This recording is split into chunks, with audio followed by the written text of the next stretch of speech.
नमस्कार दोस्तों, astro clinic में आपका स्वागत है। आज हम लोग बात करेंगे सिंह राशि यानी सूर्य की लगन राशि का मार्च का महीना कैसे जाएगा। दोस्तों, आपके रूलिंग प्लेनेट बन जाते हैं सूर्य देव। महीना स्टार्ट होने पे ये 7th हाउस में है, अपने शत्रु के घर में, और शत्रु वहाँ खुद बैठे हैं। तो कहीं ना कहीं लगन के मालिक थोड़े पीड़ित हैं। हालांकि आपका जो कॉन्फिडेंस वगैरह होगा वो तो ठीक रहेगा, लेकिन यहाँ पे इनके बैठे होने की वजह से अगर आप बिज़नेस करते हैं या स्पाउस के साथ कुछ तू मैं हो सकती है, तो उस चीज़ का आप ध्यान रखिएगा। दोस्तों, सूर्यदेव राशि परिवर्तन करके 14 तारीख को आ जाएंगे अष्टम स्थान में। तो अष्टम स्थान में हालांकि सूर्य कहीं भी जाते हैं तो उनको इतना बुरा प्रभाव नहीं पड़ता जितना बाकी ग्रहों को पड़ता है, लेकिन फिर भी 8वें घर में सूर्य का जाना, वहाँ पे राहु का होना और राहु का सूर्य पे ग्रहण लगना, और फिर जो तारीख आएगी 28-29, इसमें यहाँ पे स्पेशली 29 को, इसमें यहाँ पे शनि भी होंगे, सूर्य भी होंगे, राहु भी होंगे, शुक्र भी होंगे, बुध भी होंगे, चंद्रमा भी होंगे। तो इस दिन आपको स्पेशल ध्यान रखना है, क्योंकि राहु की वजह से सूर्य पीड़ित होंगे और इसके अलावा कई सारे प्लेनेट होंगे जिनमें से 3 ग्रह तो वक्री होंगे। तो अपनी हेल्थ का ध्यान रखिएगा। कोई भी जो बड़ा डिसीज़न है वो अवॉइड कीजिएगा। अगर कहीं से धन आप गुप्त तरीके से प्राप्त करते हैं, उसमें आपको कोई दिक्कत आ सकती है, कोई शिकायत वगैरह कर सकता है। तो इन चीज़ों का आप ध्यान रखिएगा जब सूर्य आ जाएंगे 8वें घर में, और स्पेशली 28, 29, 30 तारीख के आसपास। दोस्तों, आगे बढ़ते हैं, बात करते हैं आपके नेक्स्ट इंपॉर्टेंट प्लेनेट की, जो बन जाते हैं देवगुरु बृहस्पति। देवगुरु बृहस्पति पंचम के मालिक होके 10th हाउस में बैठे हैं, बहुत अच्छी स्थिति में है। त्रिकोण केंद्र राजयोग बन गया, और वो भी सबसे बली केंद्र में। तो नौकरी में आप अच्छा करेंगे, आपकी की हुई पढ़ाई का फ़ायदा होगा। जो भी जॉब रिलेटेड चीज़ें आपकी 14 तारीख से 4 फरवरी तक अटकी हुई थी, यानी प्राप्त नहीं हो पा रही थी, वो ऑन द वे हो जाएंगी। और जब तक गुरुदेव यहाँ पे हैं यानी मई तक, तब तक आपकी कोई नौकरी में अच्छी उपलब्धि आपको दे सकते हैं। दोस्तों, यहाँ मैं आपको एक चीज़ और बता दूं कि गुरु अष्टम स्थान के भी मालिक हैं, और ये राशि परिवर्तन योग में हैं। गुरु शुक्र के घर में, और शुक्र जो है वो गुरु के घर में। तो नौकरी में ट्रांसफॉर्मेशन होना, चेंजेस होना, बॉसेस बदल जाना, कोई ऐसी चीज़ें आ सकती हैं। कोई षड्यंत्र अगर आपके खिलाफ हो रहा था, तो यहाँ पे जो उच्च के शुक्र आ गए हैं, तो ये उसमें आपको निकालने का काम करेंगे। और हो सकता है किसी फीमेल या अपोजिट जेंडर की वजह से आपको कुछ लाभ हो जाए, लेकिन फिर भी आपको अपने जैसे अगर आप मेल हैं तो फीमेल बॉस या कोलिग्स के साथ लूज टॉक नहीं करनी, उस चीज़ का आप ध्यान रखिएगा।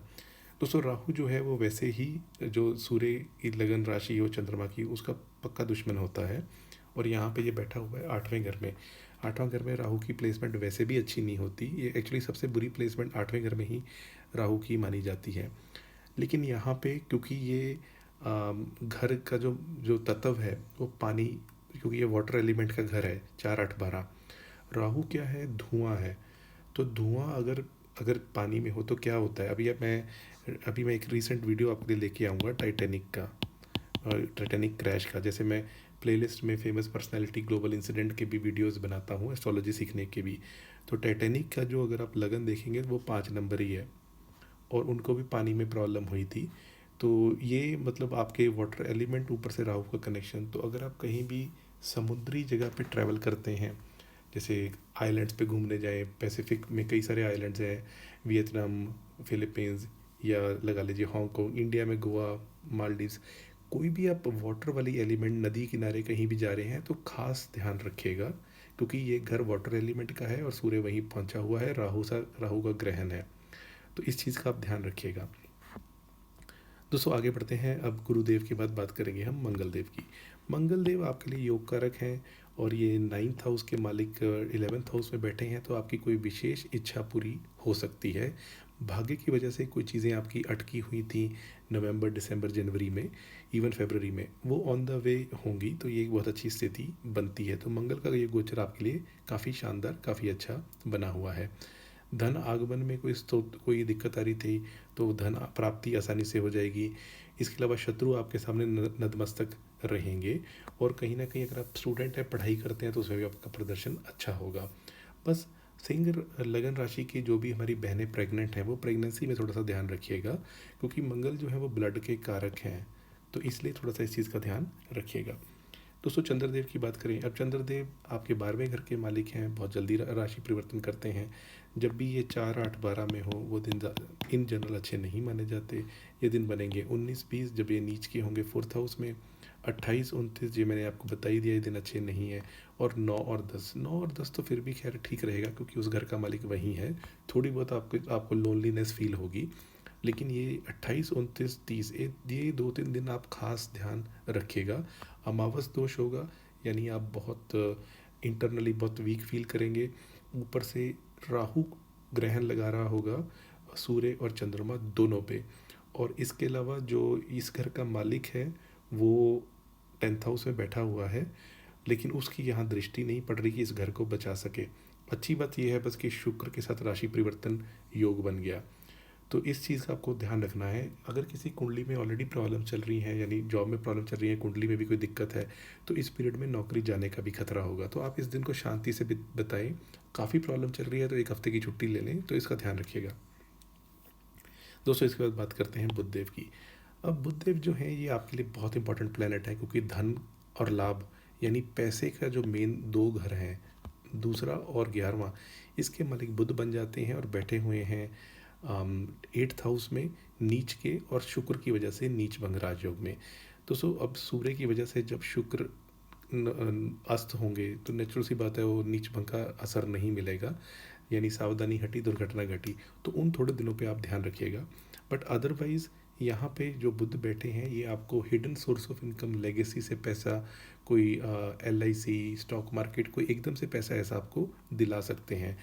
कई बार कई लोगों को विंडफॉल गेन जो होता है, जैसे लॉटरी लग जाती है, उसमें राहु और ऐसे कनेक्शन भी आता है कि धन के साथ 8वें घर में हो गई और ऊपर से राहु साथ में आ गया, और जो पंचम स्थान का मालिक है उसके साथ विपरीत राजयोग बन गया, उसके साथ राशि परिवर्तन योग बन गया। अब मैं आपको ये नहीं कह रहा कि जाके लॉटरी खरीद लीजिए, वो तो कई कंट्रीज़ में तो वैसे भी इलीगल है, यहाँ अमेरिका में तो लीगल है।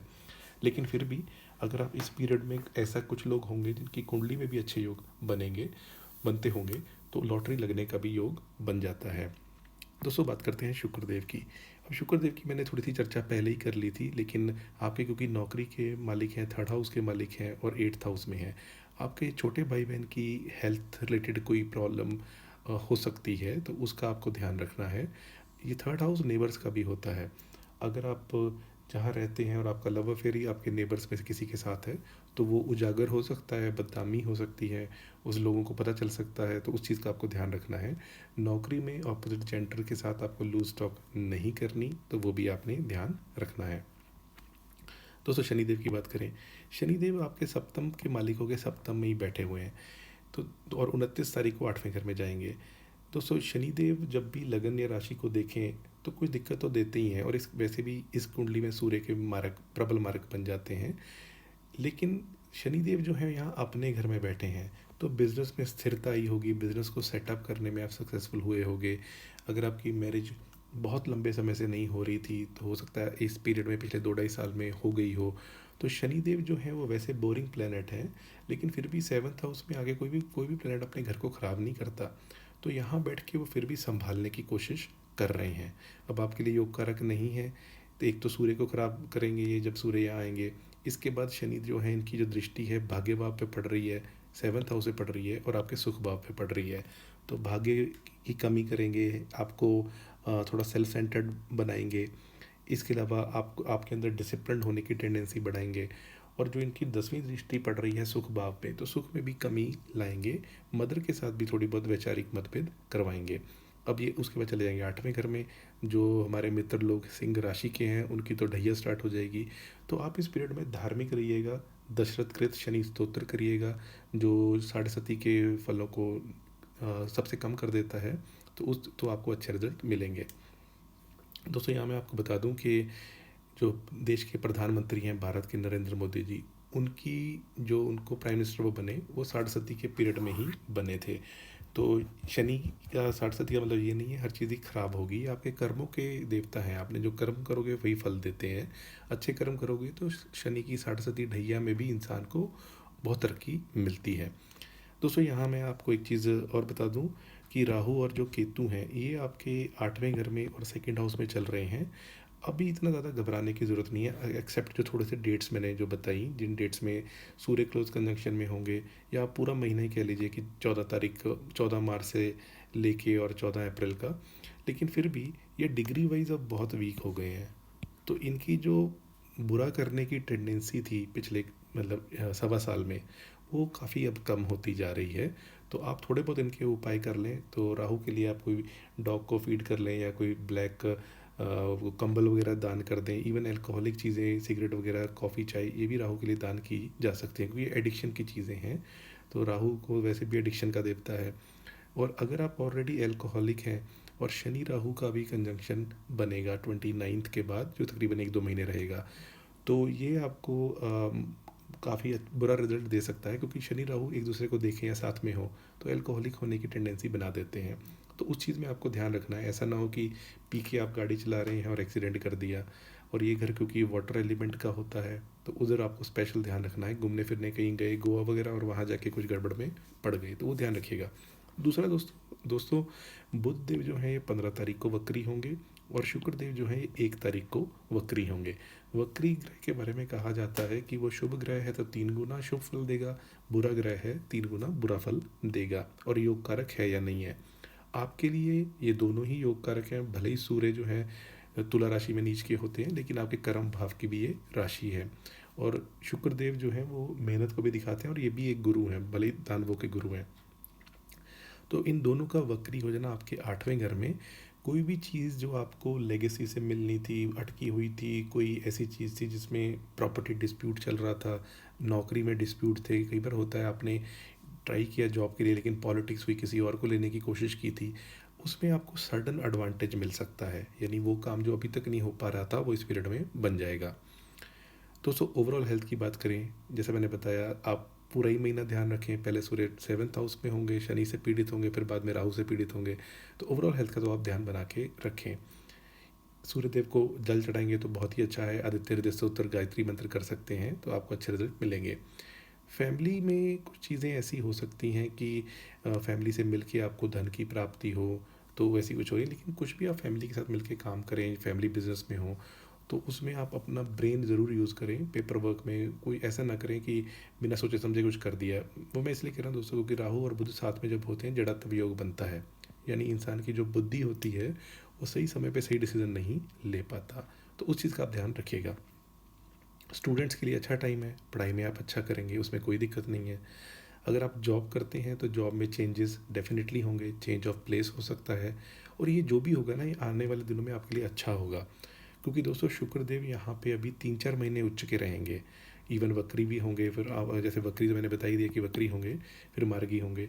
तो जॉब में आपके ट्रांसफॉर्मेशन और चेंजेस की सीन बन रही है। बस आपको अपोजिट सेक्स से ध्यान रखना है, अपनी प्रेजेंटेशन, अपनी वाणी, उस चीज़ का आपको ध्यान रखना है, यानी डिसिप्लिन में रहना है। जो लोग प्रेम प्रसंग में हैं, डेटिंग के लिए डेट्स की रिक्वेस्ट करते हैं, तो दोस्तों उनके लिए 28 और 29 ये डेट बनती है। और इसके अलावा 14 और 15, इनमें मैं 14-15 को बेटर आपके लिए कहूँगा, क्योंकि 28-29 में वो बहुत सारे प्लेनेट वहाँ इकट्ठे हैं। पता चला आप मेरी बात मान के घूमने निकल गए गोवा और बाद में फंस गए। तो 14-15 का आप एडवांटेज लीजिएगा। इस पीरियड में शुक्र जो होंगे वो आपके 2nd हाउस में होंगे। शुक्र जो होंगे 8th हाउस में होंगे, और चंद्रमा होंगे 2nd हाउस में, तो इनकी प्रतियुति बनेगी। इसके अलावा चंद्रमा जब 9th हाउस में यानी 9 नंबर राशि में भी होंगे, वो भी दिन अच्छा होगा। ये रहेगा 21, 22, 23। इस डेट में भी आप फ़ायदा उठा सकते हो। चंद्रमा शुभ ग्रह हैं और ये 5th हाउस में आते हैं, तो प्रेम संबंधों में थोड़ी प्रखरता लाते हैं। दोस्तों मैरिज के लिए अगर कहा जाए, मैरिज में आपके 7th हाउस का मालिक 7th हाउस में बैठा है, गुरु की अभी दृष्टि नहीं है यहाँ पे, और शुक्र जो है वो अष्टम स्थान में है। तो मैरिज के लिए थोड़ा सा आप वेट कर लीजिए, तो वो उसके जब अच्छा पीरियड आएगा मैं आपको बता दूंगा। अगर स्पाउस की बात की जाए तो स्पाउस की फैमिली में कुछ बड़ा इवेंट हो सकता है। यानी स्पाउस की फैमिली में किसी की कोई सेलिब्रेशन होना, या किसी की हेल्थ ख़राब हो जाना, कुछ भी इस तरीके की घटना फैमिली, इमीडिएट फैमिली में स्पाउस के होगी इस पीरियड में। उसके अलावा उनके सुख सुविधा के साधन बढ़ेंगे, ये एक अच्छी बात है। और अगर वो जॉब करते हैं तो उसमें भी अच्छी स्थिति रहेगी, तो वो चीज़ स्पाउस के लिए बेटर रहेगी। आपके फाइनेंसिस की बात की जाए, फाइनेंसिस आपके सडनली आने के सीन बनते हैं, अनएक्सपेक्टेड सडनली लेगेसी से या किसी और सोर्स से वैसे आने के सीन बनते हैं। और पैसा थोड़ा संभाल के भी रखिएगा, जब ऐसी स्थिति बनती है, इतने सारे प्लैनेट यहाँ होते हैं तो थोड़ा वैसे भी केयरफुल रहना चाहिए, स्पेशली मनी मैटर्स में। और ये घर क्योंकि ऑकल्ट साइंसेस का भी है, तो ऑकल्ट साइंसेस की तरफ अगर आप जुड़े रहेंगे तो आपको अच्छा रिजल्ट मिलेगा, यानी धार्मिक हो जाए, ये सारे वीडियो एस्ट्रोलॉजी के देखेंगे, पूजा पाठ करेंगे तो अच्छा रहेगा। ओवरऑल गेंस के लिए मैं कहूँगा अभी थोड़ा सा वेट कर लीजिए, क्योंकि ओवरऑल गेंस का मालिक 8वें घर में घूम रहा है, ये गेंस की बजाय लॉसेस को दर्शाता है। तो थोड़ा सा आप उसके लिए वेट कर लीजिए, जो शुभ पीरियड आएगा मैं आपको बताऊँगा। और उपाय के तौर पे सूर्य के तो आप उपाय करें ही करें, इसके अलावा आप विष्णु सहस्त्र नाम कर सकते हैं, वो राहु की जो नेगेटिविटी है उसको कम करेगा। और आप मंगल देव के लिए हनुमान चालीसा करें तो और भी अच्छा रहेगा। इस पीरियड में दोस्तों सूर्य को जल चढ़ाना ये सब करने के अलावा कोई भी जो ऐसी आइटम है जो राहु का डोनेशन है वो ज़रूर आप कर दीजिएगा, वो आपको अच्छा ही रिजल्ट मिलेगा। दोस्तों कैसा रहा, कैसा लगा आपको ये वीडियो, कमेंट करके बताइएगा। ये अच्छा लगा तो आप इसको लाइक कर दीजिए, चैनल पे पहली बार आए हैं तो चैनल सब्सक्राइब कर लीजिए। आज के लिए इतना ही, आपका बहुत बहुत आभार।